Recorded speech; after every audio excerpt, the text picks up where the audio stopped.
Hello and welcome to episode 8 of Up the Pilgrims, the podcast of Boston United of currently the National League North.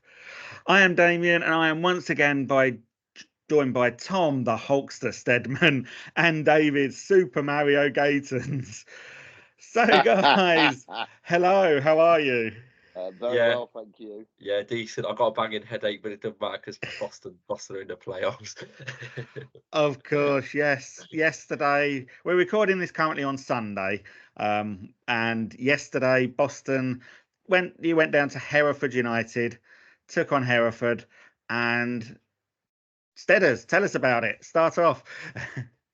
Job done, Damo. Job done. First of all, before we get into the match itself, let's give a bit of a shout out to Hereford, its supporters, its safety stewards, staff. They were fantastic yesterday. They really embraced us coming. We got off the coach dressed as we were. If you haven't seen the photos, they are doing the rounds. And headed straight for their fan zone, actually, Damo. And it was packed. And I mean like sardines packed. It was absolutely buzzing in there. There was food stands, there was beer stands, there was a band playing, and they all saw us coming. They knew we wasn't Hereford fans, but they welcomed him with arms and said, "Good luck today. Good luck in the match today. Massive game for you today." We chatted for 10 minutes plus, and they were so good and so welcoming to us. To be honest with you, it made it such a party atmosphere as well before the game. So yeah, they well deserve their shout out as well because they played their part in yesterday, as much as did the travelling army did. But yeah, the game itself, oh, um, a roller coaster again, weren't it? First half, sat in, dug in, created a few good chances. I think Keaton Ward had possibly, and J Rowe had the two arguably best chances of the game. J Rowe just flashing a shot across the goal, which probably, if it nestled in the corner, keeper gave up on it. Um, for fortunes, because at the other end, Cameron Gregory made two fantastic saves, one on one, and another one as well. And then the fortune of fortunes, Damo, and the bit that changed in the pivotal part of the game was when they hit the post, back end of the first half, chipped it over Cameron Gregory's head, hit the base of the post, and bounced out into Cameron Gregory's arms. The bit of fortune, the slice of luck that Boston needed to then go on and push on onto that second half. I'm going to let David do the second half because I'm exhausted just talking about the first one, to be honest with you. Well, I can imagine your heart was in your mouth when it hit the post and came back into Gregory's arms. Yeah, he sort of misjudged it, but he was lucky, and that's like I say. I think everybody realised that the looks on our side. We've really got a chance here. We really have to go and take our chances in the second half because down the right side, Okeke, their right back or whatever, he was putting Brad Nicholson down every time he's getting past him. They're putting good balls in the box. They're creating some decent chances. But when you knew that they hit the post, it just filled us. It was a bit of a scare, but you knew that we had to knuckle down and get on with it. And that's exactly what we did in the second half. Change of shape from Culverhouse yesterday helped us nullify their attack, basically. And it was pretty much all Boston. Uh, Decent work from the fullback down the right hand side. J Rowe getting there. He played a lovely ball, and then I believe it's Zach Mills, and then played it in back across, not across goal, but he played it onto the edge of the area, which is interesting because there was space in the middle, but he's left it for Jordan Richardson onto, and he's just smashed it into the top of the net. Keeper no chance. Yes, send the away fans into delirium. I wish you could see. I can't wait for the video to see the fans on there. And then the second one, much of the same coming from that right hand side. Yeah, ball's just played in, and J Rowe's just been looking to find it in just on the edge of that 6 yard box. He plays it across the keeper and into the bottom corner. It's 2-0 Boston. Then basically we just sat back for the rest of the game and the proper professional performance with defending. Then we had the change of the two strikers. Mooney and Knowles came off. Giassi and Hazel came on just to get some minutes in the legs. I thought Giassi again. I know he's not got the look, but I am a proud supporter of Michael Giassi. He keeps showing that bit of heart and that energy. He's constantly pressing the ball, and there's countless times yesterday where the defence nearly mucked up because he was so actively pressing the defence as well. But yeah, my props go out to him and Hazel, probably just getting minutes in the legs, ready for the playoffs now. And yeah, we just guided it all the way through to the end of the game, and that was it. Full time 2-0, Bossa in the playoffs. But we're not where we expected to be. I fully expected to play Chorley, and I did not expect Curzon Ashton to draw against Bishop Stortford. So it's quite surprising where we play Alfreton. But you look at the size of the potential away following at Alfreton, especially on that Tuesday night. It's a lot closer for people, and I reckon it will make for a better occasion, in my opinion. So we'll just have to see. I believe the 2 Boston United Supporters Association buses have already sold out, and I'm sure lots of people will be driving there supporting the lads. I'll be getting someone to drive me. I'll bring a load of people with me as well. So yeah, hopefully it makes for a great occasion. Yeah, of course, and I'm looking forward to going as well on Tuesday night. So I can imagine it is gonna be a massive following. And we were just talking before we came on, and you were saying it's quite a nice stand there at Alfreton.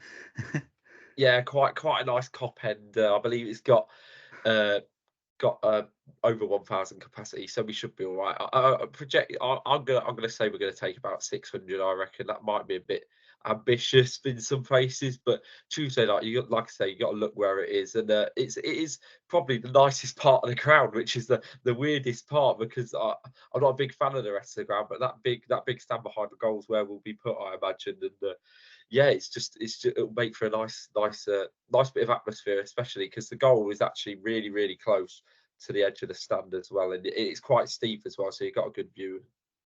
Oh, that's going to be good. And just going back to Hereford yesterday, because they had an outside chance of possibly getting in the playoffs, very outside chance if I remember rightly. But I mean, were they just not up for the game? Do you feel they were up for the game, or were they'd just given up for the season, gone on holiday, as you say already? No, far from it, actually, Damo. I thought that they were a very good top 10 side. They were definitely a top 10 side this season. Some very good individual players, like to play football. We said before, I think on the last podcast, that might just come into Boston's forte. We get on better against sides that like to play football, which makes Tuesday night that like potential again, banana skin. We've used that phrase a few times as well. But yeah, no, kudos to them as well. Them Hereford, I thought they were pretty good. I think they're 1 or 2 quality players away from a good side, to be honest with you. They've got definitely the basis there for it. I want to give a shout out to a couple of our players that have been under the microscope recently as well. That back, Cameron Gregory was absolutely phenomenal yesterday, first half. Didn't have loads to do second half, but he's certainly come into his own these last few games. And actually, mine probably man of the match. There could have been 11 man of the matches yesterday, but there's one guy that definitely deserves a mention on his podcast who does get his critics, and that's Brad Nicholson, who yesterday was absolutely good. He knocked one off his own goal line in the first half. Definite goal going in, trickling off, and he kind of like half volleyed it in midair to get it away. Seen him defend so well against a good side. Do you know what I mean? Sometimes he can have his critics. I mean, we had that one ball bounce the other week, didn't he? Leading to the goal. That was the one away at Russell Olympic. But he came into his own yesterday. I actually think that's his best game of the season yesterday. So absolutely. Do we make changes to Tuesday's side? Can't see it personally. I think you just leave it as it is. Yeah, I'd have to agree. I mean, going back to Brad Nicholson, I think I've obviously got sent off in that other game. Was a silly error really, but we missed him, I think, against Brackley. And as much as people were like, oh, because he's been playing fairly poorly lately, and like you said, he's had his critics, but I thought, yeah, we didn't actually miss him, and I was actually pleased to get him back in the team. Really, at the end of the day, so. Yeah, he's one of those. He's very versatile in that back line, and he ends up being a useful addition. He can play anywhere across the back, and he's like you say, he does have his critics. Sometimes I believe he does make the wrong decisions, but on his day, I think he's a proper National League North defender. He does all the best thing is he does all the basics well. He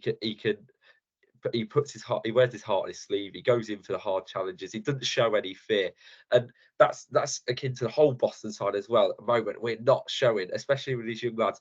That's the one thing about us is we're taking more risks than ever. We're not showing any fear, and that's why I believe we can go further and further and further in the playoffs. It just feels different this year, and I believe the youth, and I have to say yesterday, the experienced players, Martin Woods, Michael Boswick, amazing. Like I say, I could pick 11 man of the matches, every single one of them. I don't think I had a critique for any of them, and yeah, they were just superb.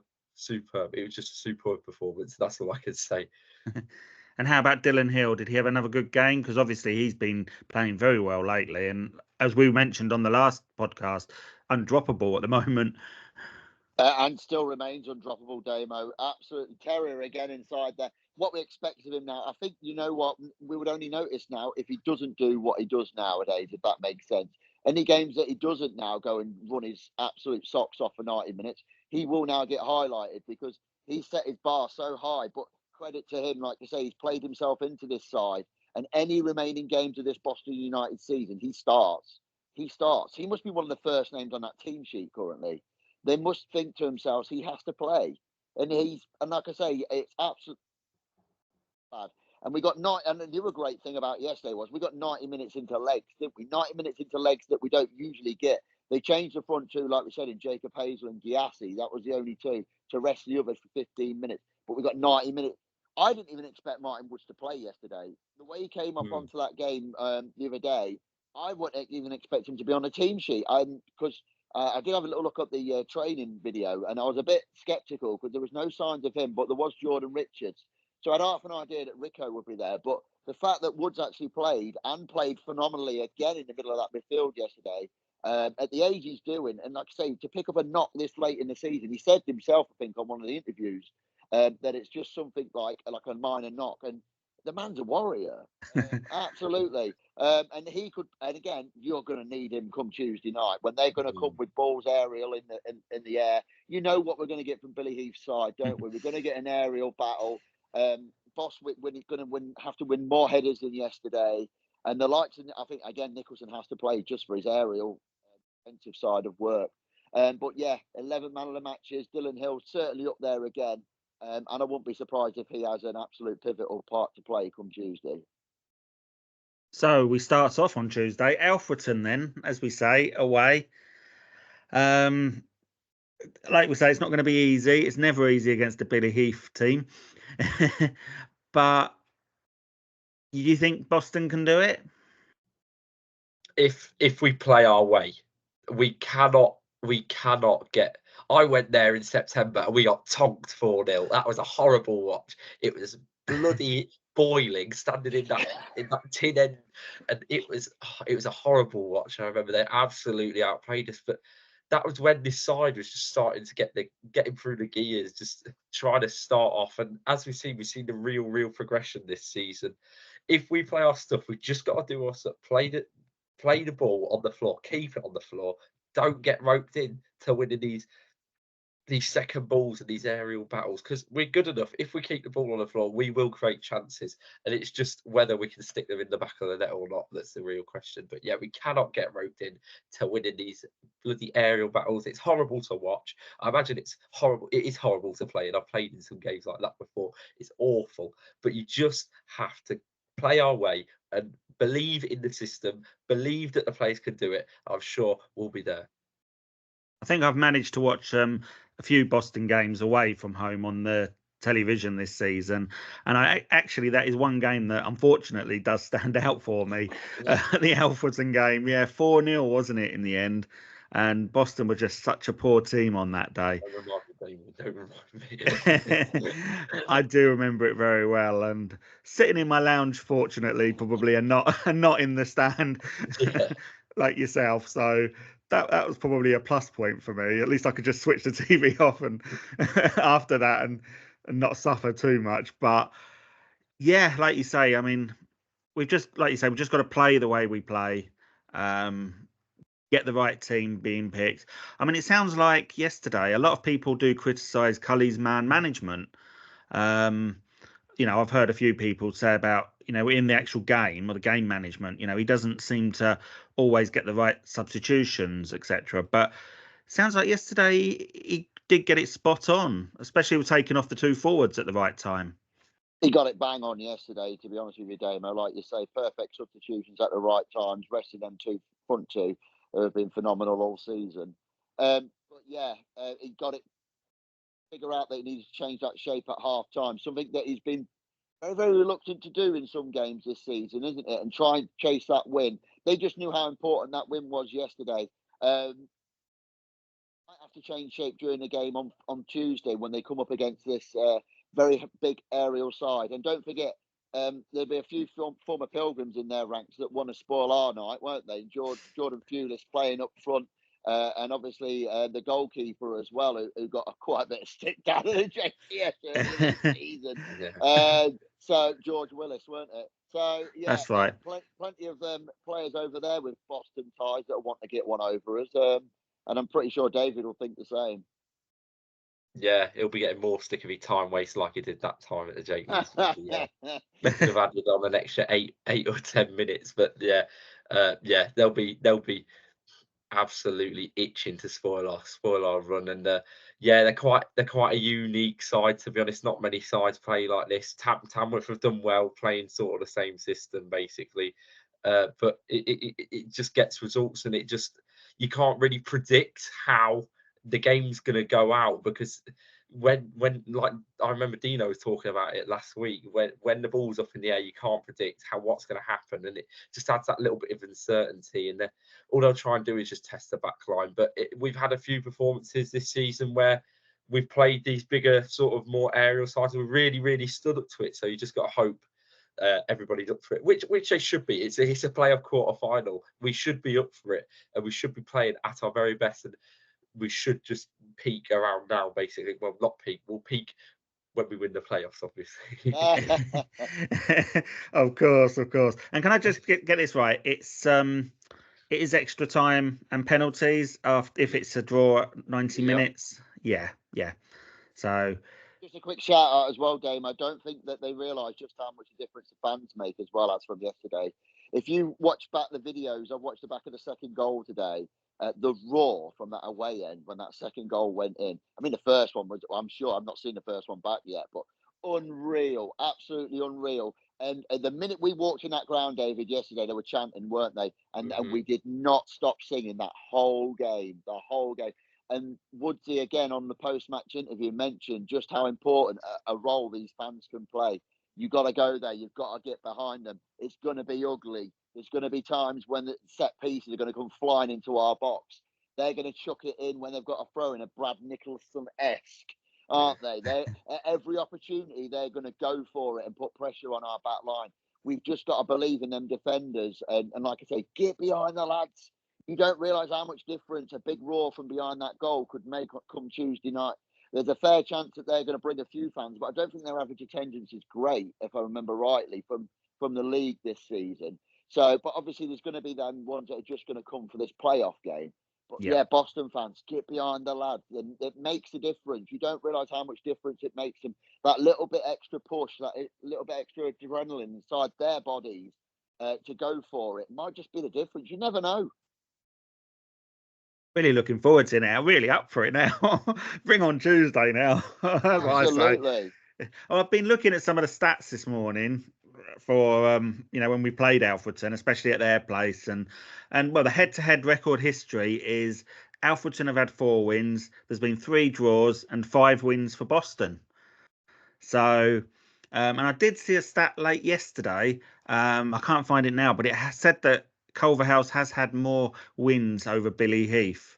So in their times they've been against each other as managers as well. So that's a good sign as well. Hopefully the omens will be with us come Tuesday night.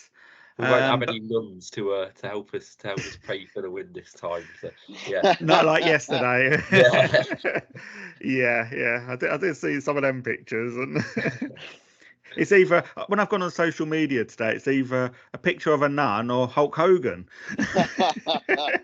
Or a picture with Jason with my bloody hat. Yes, I have seen that. Yes, I have seen that as well. You can keep it as long as he wears it for the rest of the season. I don't mind. Yeah, he's got to stand in the dugout on Tuesday night wearing it. I can't see that happening, but No, No, very and well. Alfreton obviously are on good form as well. Obviously, we can't forget that at the moment, despite everything. They beat Scarborough yesterday 1-0 away from home. So they're looking decent, aren't they? As I say, they're not going to be a pushover by any means, are they? Yeah, they're never a pushover. Boston have found it quite hard in the recent years against Alfreton and Billy Heath, but I've got full confidence basically now after that performance yesterday. If we play like we did, I reckon we can beat them. We played them this season, like we said, we did get tonked at their place, but at home, I wasn't there for that game. I believe it was on the 23rd of December, the last one before Christmas. That's But right. Yeah. apparently we played really well that day, and yeah, like I say, we've had a few new additions since then, and if everybody's ready up for it, I believe we can do it, and then bring on Scunthorpe, which is another tale. But we'll speak about that if we get through. Of course, yes. And if that happens, that game, of course, will be next Saturday, I believe, at Scunthorpe. So, and not an easy game, but then, like you said, we've got to get through Alfreton first. Shall we have a quick look at the National League North, though? Yesterday was the last day of the proper season, before the playoffs kick in on Tuesday. Tamworth, well, they finished the season quite well, didn't they? 3-0 victory over Banbury. Probably predicted, really, wasn't it?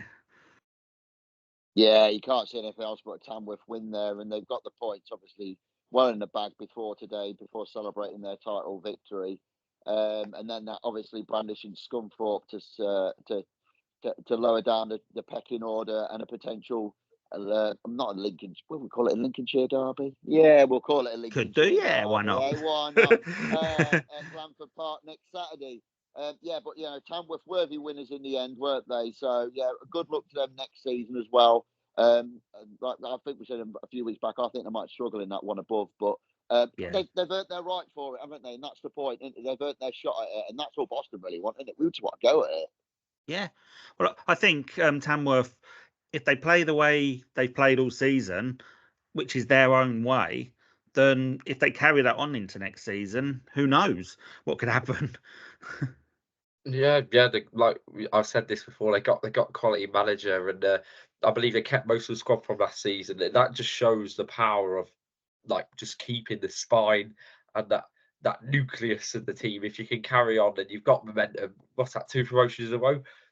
Football League, why not?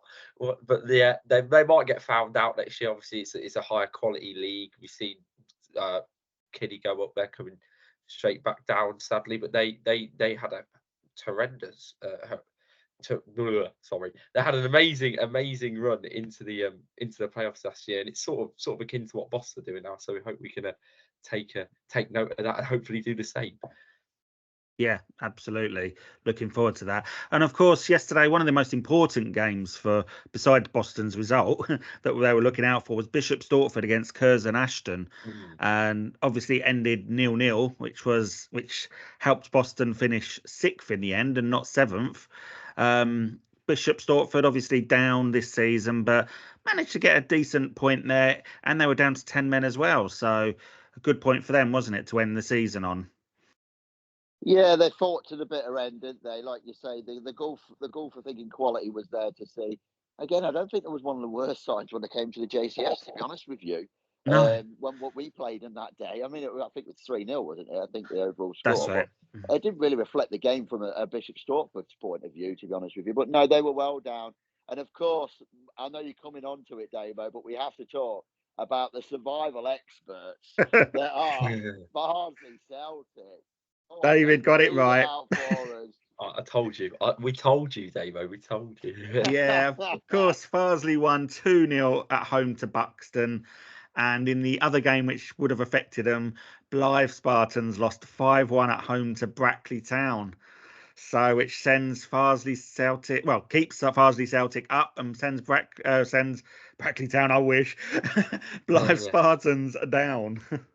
Yeah, that seems. I looked on what it was like. They were 4-0 down at half time. Weren't there? Something horrendous. I believe so. Yes. Something horrendous like that. I saw, because I follow all the Blythe fans on on Twitter or X, whatever you want to call it nowadays. But yeah, they were all in the clubhouse at half time, like everything. It just seemed like you'd think that players, come on, would like have a bit of energy and like a bit more respect for the home fans, because I think it was a high attendance there. That obviously they needed to win to stay in the league, and you just think it was a bit dire, would it? 4-0 down at half time. I would be fuming if that was Boston, especially in the position that they were in. Yeah, but I'm sad to see Blythe go. Yeah, like we said last week, good little ground up. It's a long trip, but they're nice people. Good little ground. Yeah, and it's sad to see him go. But we did also see yesterday that Radcliffe were promoted to the National League North next year as champions. So that'd be interesting as well. That'll be another new club to play next season, which would be good to see.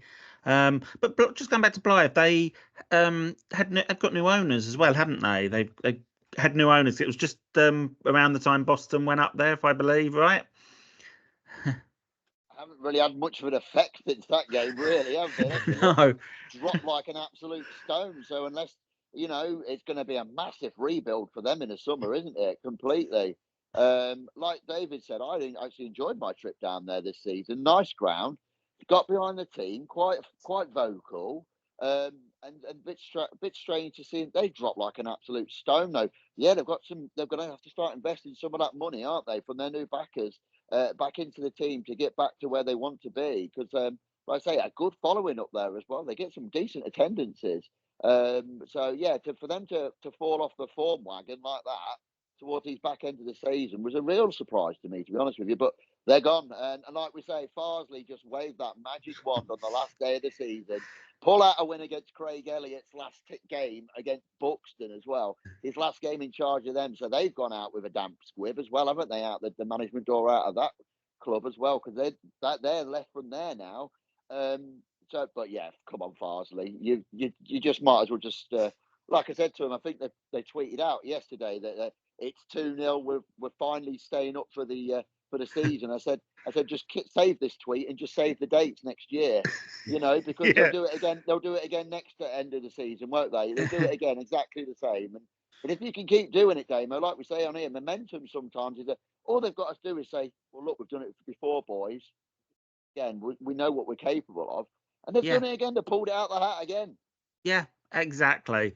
And just looking out at other games, South Shields, they beat Southport 3-0. They've just missed out on the playoffs due to Boston's victory.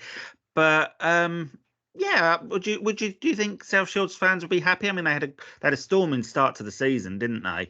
And then faltered a little bit in the middle and never really sort of got back on the bandwagon really to get into the playoffs. They've sort of been there or thereabouts. But do you think the fans will be happy with this first season in the National League North? Yeah, like I said, I know a few of them wanted playoffs, and I know a few of them would have been happy to finish in mid-table.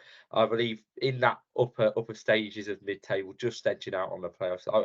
Look, they were a good side every time we played them. They were a decent side. Always gave us a good game. I believe they got some decent financial backing as well. But yeah, you just have to think it's the first season in this league. Come on, you can't really underestimate the opposition that much. We've seen some quality teams this year, like Tamworth. I said it once before, I'll say it again. Who expected Tamworth to win it? I didn't. I don't think any of you guys did either.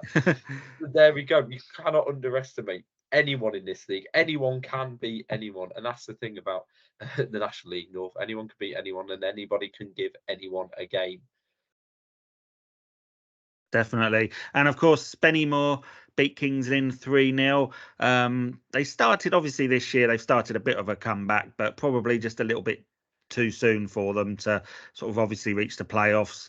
Very near, but can you see a team like that going for it next season? Spennymoor are always there or thereabouts, aren't they? Big thanks to Kings Lynn for helping us yesterday. Luckily, we didn't need you. But no, Spennymoor have just gone on a 9-game unbeaten run at home with that win yesterday. So obviously a massive fortress at home and picking up results away. Achilles heel of a team, though. Oh my God, we just can't beat them. We just cannot beat them, home or away, in any competition or league. They just seem to know how to turn it on against us, don't they? They are bogey side. They are. always there or thereabouts, though, aren't they? And they recruited well in the summer as well by taking, and I will say taking probably two good players from us in Ben Pollock at the back and LeBron and Becker in the middle of the park, who I actually like both players as well. I do. And Yeah. was sad to see them go. But they've only added to the ranks up there, haven't they? But yeah, Spennymoor, always a tough game. And I won't be surprised at all to see them about where they are again this time next season. Yeah. So who do you think is going to go for it next season? Who do you think could be up there next season, or is it too soon at the moment? Is this something we should maybe wait for? Probably wait. It's a toss in the air. You honestly, you can't tell. You honestly can't tell. You just have to Scunthorpe wait. to win the league next season. There you go. I don't know. I'm against that because I believe I don't know, but I don't believe that the new chairman they're going to have to cut loads of players off, because I believe the amount of financial trouble they got in because of all the money that they gave to these players, because they obviously thought they were going to gun this league. They might still go up in the playoffs, fair, but that's to be said as well. But if they don't go up, which I don't know if that's likely or not, it's the playoffs, anything can happen. If they don't go up, I believe they're going to have lots and lots of cuts and changes and have a rebuild, because I don't think they have the financial power to stay. I know they've got a big fan base and they get loads at home, but still, I believe, I don't know if it's true, it's like they've spent 1 million on player wages this year. That is ridiculous for this level of football. This is the 6th tier of English football. They're spending that much on wages. So yeah, I don't know. I wouldn't be so sure, Damien. No, we'll have to see. But I just want to correct myself from earlier as well. When you said Radcliffe were coming up, and I said about another new ground, hopefully it won't be another new ground for us to go to. I just need to correct myself there. Nicely done. Yeah. So I just need to do that. So, okay, we're going to finish off with predictions for Tuesday night then. Stedders, what do you reckon? Oh, I reckon it's going to be a massive following from the Boston.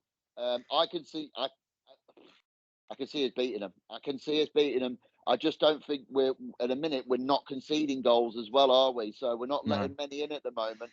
Tight at the back there. We can keep a tight back line and keep Cameron Gregory not busy. I can see it going the Boston's way. Do I think they will score? Possibly. I would say it's going to be a 2-1 to Boston on Tuesday night. David? Yeah, it's interesting. I can see this one going over 90 minutes. Both great defensive teams. Both teams got some quality players. You just got to think Lewis Salmon, he's always a bloody thorn in our side when we play him. He scores bags loads of goals for them. Foulis as well, obviously he want to score, and he'll celebrate like hell when he does, if he does. But yeah, I can see this going to extra time, or maybe even penalties. I know we're not very sorry. I said the word. I think, yeah, like I said, I think this will go to extra time. Two good sides against each other, two good defensive teams, both good defensively. Yeah, it's just whoever's got it's the mentality and the mindset who wants it more, and that's I believe what Billy Heath said in his interview yesterday. I was watching that on the bus back from Hereford. He just said, yeah, most of the time in the playoffs, it's whichever team and the individuals, how they act in the moment and how they present themselves on that football pitch, and who's got the most bottle, really. But I believe in Boston. Hey, you got there. Yeah. Yeah, I was getting worried then. I'm going to go the same. I'm going to go for a 2-1 win to Boston, I think. But I reckon they're going to do it over through the 90 minutes, hopefully. So people have got to get up for work the next morning. So hopefully it won't be a late one. Surely. Well, yeah. Yeah. That's true. That would have been a late one, but brilliant. Well, thanks very much, guys. Thank you to you both. We will, of course, see you again soon. And if you like what you've heard or seen, then please subscribe to our channel. And previous episodes are available, including episode 7, which is a must-hear or watch when we had special guest Dino Stankovic. It was a great episode, that. Good luck to Boston at Alfreton in the playoffs this Tuesday. And we will catch you all very soon once again on Up the Pilgrims. Up the Pilgrims. Up the Pilgrims. Bye, guys.